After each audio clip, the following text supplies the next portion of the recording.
నమస్తే. మనతో పాటు ముదిరాజ్ జేఏసీ నాయకులు శివ ఉన్నారు. ఏదైతే కాంగ్రెస్ ప్రభుత్వము ముదిరాజులకి అన్యాయం చేస్తూ ఉంది, ఇటు రాజకీయాల్లో కావచ్చు, ఇటు బీసీ లెక్కల్లో కూడా అన్యాయం చేసిందంటూ కూడా వారు మాట్లాడుతూ ఉన్నారు. ఒకసారి వారితో మాట్లాడించే ప్రయత్నం చేద్దాం. అసలు ఏంటి ప్రభుత్వం నుంచి ఎందుకు వాళ్ళు వ్యతిరేకంగా వెళ్ళవలసినటువంటి అవసరం వస్తూ ఉందనేది. నమస్తే అన్న. నమస్తే అన్న. నమస్తే. ఎట్లా చూస్తారు, ఏం జరుగుతుంది, ముదిరాజులకి ఎక్కడ అన్యాయం జరుగుతుంది అనుకోవచ్చు, ఏం చెప్తారు? ఈ తెలంగాణ రాష్ట్రంలో ముదిరాజులకు ఏ రాజకీయ పార్టీ వచ్చినా న్యాయం చేయదనే విషయం మాకు చాలా స్పష్టంగా అర్థమైంది.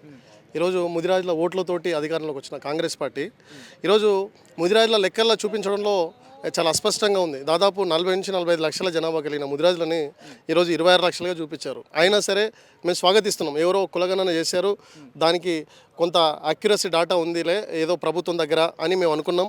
కాంగ్రెస్ ప్రభుత్వం చెబుతుంది తెలంగాణలో అన్ని కులాల కన్నా అత్యధిక జనాభా కలిగిన కులం ముదిరాజు కులం అని చెప్తున్నారు. మరి ఈరోజు మాకు 26 లక్షల జనాభా కలిగిన ముదిరాజులకి ఈరోజు చట్టసభల్లో మేము ఎంతమంది ఎమ్మెల్యేలు ఉండాలి? 12 మంది ఎమ్మెల్యేలు ఉండాలి.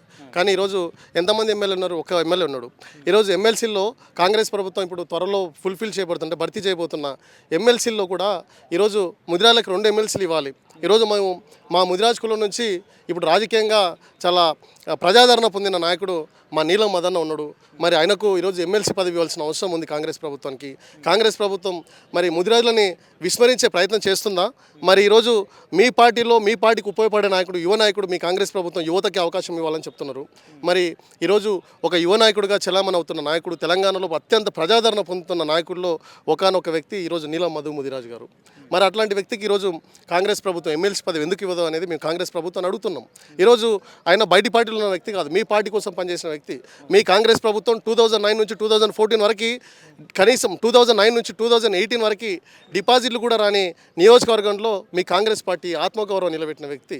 దాదాపు 4,30,000 పైచిలకు ఓట్లు సంపాదించిన వ్యక్తి.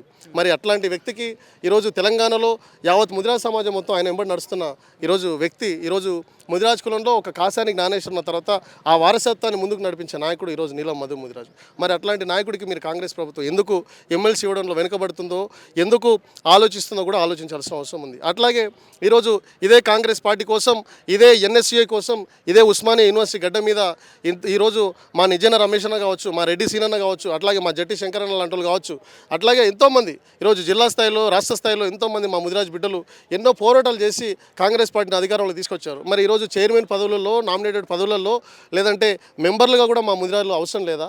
ఇప్పటివరకు మీరు మొత్తం ఇప్పటివరకు ఫుల్ఫిల్ చేసిన కార్పొరేషన్ చైర్మన్లలో దాదాపు ముదిరాలకు ఇప్పటికి 8 నుంచి 10 కార్పొరేషన్ చైర్మన్ రావాలి. ఇప్పటికి ఒకటి చైర్మన్ ఇచ్చారు. దాన్ని కూడా 50 కోట్లు మేము విడుదల చేస్తామని చెప్పారు. ఇప్పటికి 2 కోట్లు కూడా రిలీజ్ చేయలేదు. మరి 50 కోట్లు కూడా ఇప్పటికి పెండింగ్ ఉన్నాయి. మరి 26 లక్షల జనాభా మీరు చెప్తున్న ప్రకారం చూసినా 26 లక్షల జనాభా కలిగిన ముదిరాలకి మరి 2 కోట్ల రూపాయలు విడుదల చేస్తే అవి దేనికి సరిపోతాయి అనేది కూడా మీరు ఆలోచించాల్సిన అవసరం ఉంది. నీలం మధుకి ఆల్రెడీ ఎంపీ టికెట్ ఇచ్చారు కదా, సో ఎక్కడ అన్యాయం చేశారు అనుకోవచ్చు మరి మీరు మాట్లాడుతున్నట్టు? ఇప్పుడు ఎంపీ టికెట్, ఇప్పుడు మేమేం చెప్తున్నాం అంటే ఒకే కుటుంబంలో రెండు టికెట్లు, అంటే 2 ఎమ్మెల్యే స్థానాలు ఉన్నారు. ఒకే కుటుంబంలో ఒకరికి ఎంపీ ఇచ్చి ఒకరికి ఎమ్మెల్యే ఇచ్చిన వాళ్ళు ఉన్నారు. ఎంపీ టికెట్ ఇచ్చారు, కానీ మా ప్రాతినిధ్యం లేదు కదా. ఇప్పుడు ప్రాతినిధ్యం ఒక టికెట్ ఎక్కడో దగ్గర ఇచ్చేసి ఓడిపోయిన తర్వాత ఇంకా ముదిరాల ఇంతే, ఇలా చాప్టర్ ఇంతే అంటారా? మరి ఈరోజు ఒకే జానారెడ్డి గారి కుటుంబంలో ఇద్దరు పిల్లలకి ఎందుకు ఇచ్చారు? ఉత్తమ్ గారి భార్యకి ఇద్దరికి ఎందుకు ఇచ్చారు? కోమటిరెడ్డి బ్రదర్స్కి ఇద్దరికి ఎందుకు ఇచ్చారు? ఇట్లా తీసుకుంటూ పోతే ఇప్పుడు మైనంపల్లి కుటుంబంలో ఇద్దరికి ఎందుకు ఇచ్చారు? ఇప్పుడు మేమేమంటున్నాం, మా గొంతు కావాలి, మాకు ప్రశ్నించే గొంతు కావాలి. మా కులం నుంచి బలమైన నాయకుడు ఎదుగుతున్నాడు. ఇప్పుడు మేము ఆయన బీజేపీ పార్టీలో ఉన్నాడు, బీఆర్ఎస్ పార్టీలో ఉన్నాడు కాబట్టి ఆయనకి ఇవ్వమన్నట్లా. మీ పార్టీ కోసం పనిచేసిన వ్యక్తి కదా, ఆయనకి ఇవ్వాలి. అందుకోసం మేము డిమాండ్ చేస్తున్నాం. బీసీ లెక్కల్లో మీకు ఎక్కడ అన్యాయం జరిగింది? బీసీ లెక్కలు ఈరోజు సమగ్ర కుటుంబ సర్వే ఆధారంగా చెప్తే బీఆర్ఎస్ ప్రభుత్వం దాదాపు 40 లక్షల పైచిలకు జనాభా అని చెప్తున్నారు. మరి ఈరోజు మా జనాభా ఎంత చూపిస్తుంది కాంగ్రెస్ ప్రభుత్వం? 26 లక్షలు చూపిస్తుంది. ఈరోజు మేము చెప్తుంది కాదు కదా, మీ ఎమ్మెల్సీలు చెప్తున్నమాట. చట్టసభలో డిస్కషన్ జరుగుతున్నాయి. తెలంగాణలో ఉన్న బీసీ కులాలన్నీ కూడా విస్మరిస్తున్నాయి కదా. ఈ బీసీ కులాల ఏదైతే సర్వే ఉందో అది పూర్తిగా అబద్ధం అని చెప్తున్నారు కదా. వాళ్ళు చెప్పిన ఆధారంగా మేము చెప్తున్నాం. మా దగ్గర డాటా కూడా ఉంది, ఇంతకుముందు మేము మాట్లాడాము. దాని ఆధారంగా కూడా మేము తీసుకుంటున్నాం. కాబట్టి ఈరోజు ఏదో ఒక ఎమ్మెల్యే టికెట్, ఏదో ఎంపీ టికెట్ ఇచ్చినాం, ఇంకా ఓడిపోయిందంటే ఓడిపోయిన వాళ్ళకి మళ్ళీ ఇవ్వరా? ఈరోజు రేవంత్ రెడ్డి గారు ఎమ్మెల్యే ఓడిపోతే ఎంపీ ఇవ్వలేదా?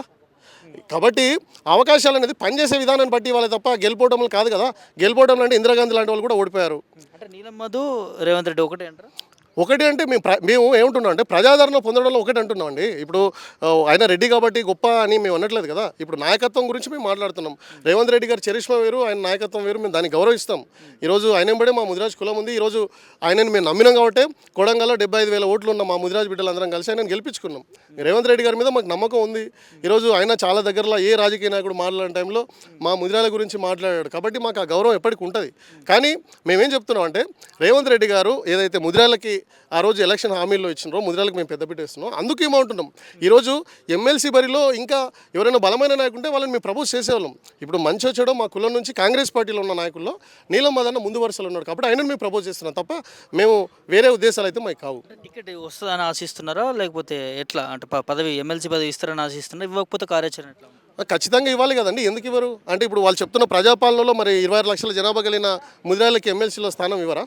ఎందుకు ఇవ్వరు? ఖచ్చితంగా ఇప్పుడు బీఆర్ఎస్ ప్రభుత్వం ముదిరాలను విస్మరించి ఒక ఎమ్మెల్యే టికెట్ ఇవ్వలేదు, అది ఏందో చూపించింది. ఓటమి మేము చోయి చూపించినాం. కాంగ్రెస్ ప్రభుత్వం కూడా అట్లాగే అనుకుంటే అట్లాగే అవుతుంది.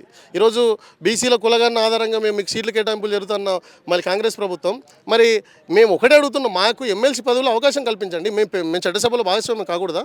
ఓడిపోయినంత మాత్రాన నాయకుడు కాకుండా పోతాడా? ఈరోజు కాంగ్రెస్ ప్రభుత్వం కోసమే కదా ఆయన పనిచేస్తున్నాం. మేము సంపూర్ణంగా ప్రభుత్వాన్ని విశ్వసిస్తున్నాం. ఎందుకంటే ఇప్పుడే హనీమూన్ పీరియడ్ అన్నట్టుగా ఇప్పుడే వచ్చి ఒక 1 year 1.5 year కూడా కాలేదు కాబట్టి కొంత సెటరేట్ చేసుకోవడానికి టైం పడుతుంది. కాబట్టి కాంగ్రెస్ ప్రభుత్వం అటువైపు చూడాలి. ముదిరాలను కలుపుకోకుండా ఉద్యమాలు చేస్తే, ముదిరాలను కలుపుకోకుండా తెలంగాణ అభివృద్ధి అనుకుంటే అది చాలా అవివేకంగానే కనిపిస్తుంది. ఖచ్చితంగా రేవంత్ రెడ్డి గారు మాకు మీ ప్రభుత్వం మీద నమ్మకం ఉంది, గౌరవం ఉంది. ఖచ్చితంగా ముదిరాల గురించి మీరు మాట్లాడారు కాబట్టి మేము మా కులం తరపు నుంచి మేము ఒక స్ట్రాంగ్ ప్రపోజల్ తీసుకొస్తున్నాం. మేమే కాదు, తెలంగాణలో ఉన్న విద్యార్థులు, తెలంగాణలో ముదిరాజ్ కులాలు, అట్లాగే బీసీ కులాలు, బహుజన కులాలు అన్ని వర్గాలు కూడా ఈరోజు నీలం మధు వైపు చూస్తున్నాయి. కాబట్టి ఆయనకు మీరు ఎమ్మెల్సీ టికెట్ ఇచ్చి మీరు గౌరవ స్థానాన్ని కాపాడుకుంటారని మేము కోరుతున్నాం.